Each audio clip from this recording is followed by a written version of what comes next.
netizen, kita sepakat bahwa zero tolerance accident merupakan cita-cita mulia yang ingin dicapai dan diwujudkan.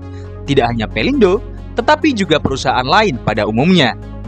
Ini akan menjadi tantangan yang besar seiring dengan perkembangan zaman yang menimbulkan berbagai kompleksitas dan berujung pada ketidakmungkinan.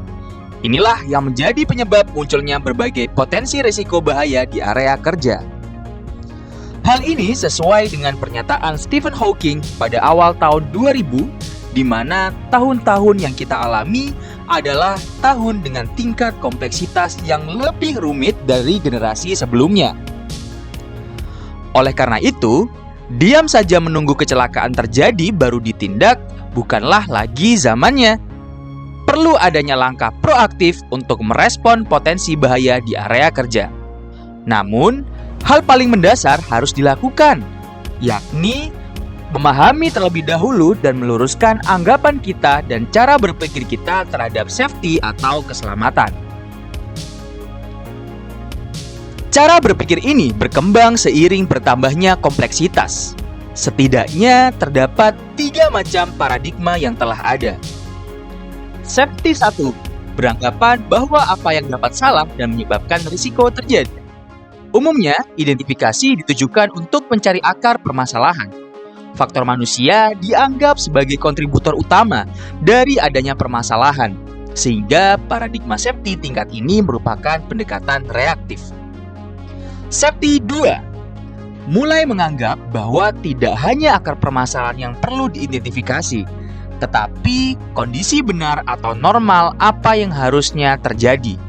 Sehingga hal ini dapat dijadikan modal antisipasi dan manusia tidak lagi dianggap sebagai pelaku, namun sumber daya yang membantu pembenahan akan sebuah masalah. Sehingga paradigma safety tingkat ini merupakan pendekatan proaktif.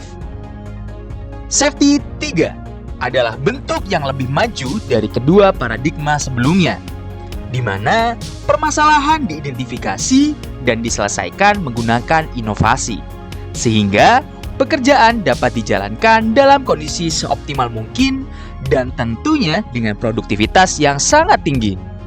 Oleh karena itu, hal ini merupakan pendekatan paradigma safety proaktif tingkat lanjut yang berorientasi pada continuous improvement. Namun, secara tak sadar, kebanyakan dari kita masih terperangkap dalam cara berpikir safety 1. Nah, oleh karena itu, yuk simak do's and don'ts bagaimana menggeser pemikiran safety 1 menuju safety 2 bahkan safety 3. Seringkali kita menganggap penyebab dari kecelakaan atau masalah lainnya adalah pekerja. Cobalah berpikir untuk memanfaatkan pekerja ini sebagai aset untuk menyelesaikan sebuah masalah. Seringkali kita menuntut pekerja tentang apa yang harus dilakukan dan apa yang tidak. Mulailah untuk mendengarkan apa yang mereka butuhkan. Ini lebih efisien untuk menghindari alur informasi dan komunikasi yang ribet. Seringkali kita beranggapan bahwa tidak adanya kecelakaan berarti selamat. Namun, safety lebih dari itu. Hal ini melibatkan kompetensi, kemampuan, dan kapasitas sehingga dapat membuat suatu proses berjalan dengan lancar dan aman. Seringkali kita beranggapan bahwa keselamatan adalah tanggung jawab Business Process Owner atau BPO. Ini adalah tanggung jawab moral yang sebenarnya harus dimiliki oleh setiap orang yang terlibat dalam pekerjaan.